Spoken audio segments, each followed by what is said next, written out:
Welcome to the epic, the sardonic, the titillating Best Fit Square!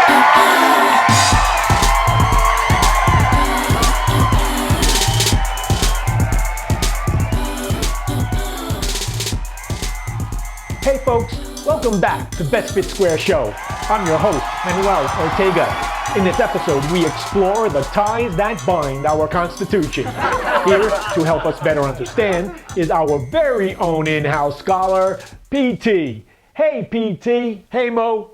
In our previous episode, PT, you helped us better understand how those who write law can target specific groups. For example, we learned United States rulemakers targeted African slaves, ancestors to most of today's African Americans.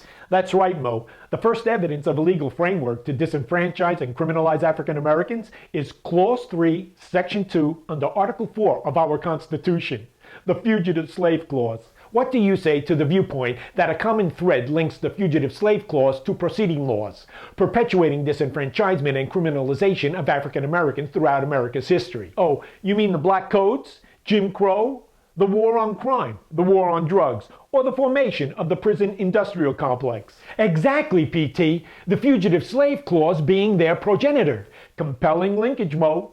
Completely plausible when one considers intent. After the Civil War and Lincoln's assassination, President Andrew Johnson and the states of the former Confederacy wanted to resubjugate African Americans. To undercut emancipation and sabotage Reconstruction, they created the Black Codes. How do Black Codes resemble the Fugitive Slave Clause? Black Codes form the foundation for jurisdictions to pass laws that made illegal for African Americans the most basic rights of citizenship.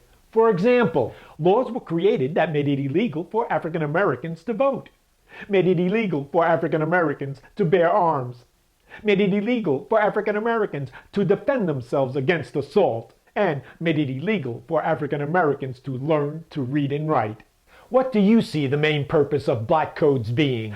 I see the main purpose of Black Codes being the preservation of subjugation of African Americans through economic and social disenfranchisement, and of course, criminalization of fundamental rights. From your perspective then, is there a defining feature you see linking Black Codes to Fugitive Slave Clause? The defining feature I see linking Black Codes to Fugitive Slave Clause is its vagrancy law. This allowed cops to arrest folks for minor infractions, then imprison them and commit them to involuntary labor. Slavery, by another name. This, the start of the convict lease system, right? In 2009, Wall Street Journal reporter Douglas Blackman won the Pulitzer Prize for his book, Slavery, by Another Name, The Re-Enslavement of Black Americans from the Civil War to World War II. Indeed, Mo, Blackman, in his book, argues slavery in the United States did not end with the Civil War, but instead persisted in the southern United States until World War II with the forced labor of imprisoned black men and women through the convict lease system. So, PT, it's time for a little recap here. At the birth of our nation, we have the Fugitive Slave Clause. The Fugitive Slave Clause provides the legal framework from which a plethora of other law is birthed. Then the Confederacy loses the Civil War, Lincoln is murdered, and Black Codes become the centerpiece to undermine emancipation and sabotage Reconstruction. Correct. Outraged over this violation of the 13th Amendment, Congress passes the Civil Rights Act of 1866, the 14th Amendment, and the Reconstruction Acts, placing the South under military rule, which lasted until 1877. Which brings us to the Jim Crow era. How does Jim Crow resemble the Fugitive Slave Clause and extend Black Codes?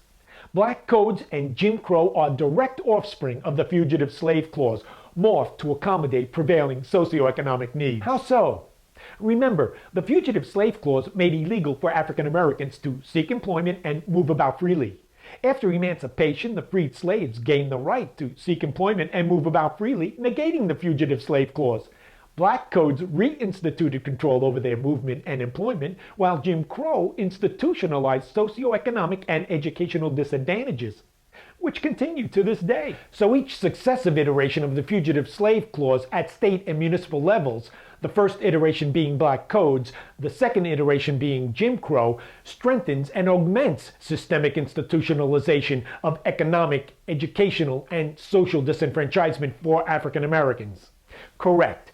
Jim Crow began in 1890 with a separate but equal status for African Americans and continued in force until a series of changes to law was made, beginning with the Brown v. Board of Education Supreme Court decision of 1954. Indeed, followed by the Civil Rights Act of 1964 and the Voting Rights Act of 1965. But years of action and court challenges were needed to unravel the numerous means of institutional discrimination. Then, beginning in the late 1970s, early 80s, a new iteration of the Fugitive Slave Clause came into being that carried on the embedded practice of disenfranchisement and criminalization of African Americans, especially young black men. You're referring to the disastrous wars on crime, drugs, etc., right? More like the wars on young African American males, if you ask me. America's prison and jail population from 1970 until today increased sevenfold, from some 300,000 people to 2.2 million people. The United States, which accounts for less than 5% of the world's population, accounts for 25% of the world's incarcerated population.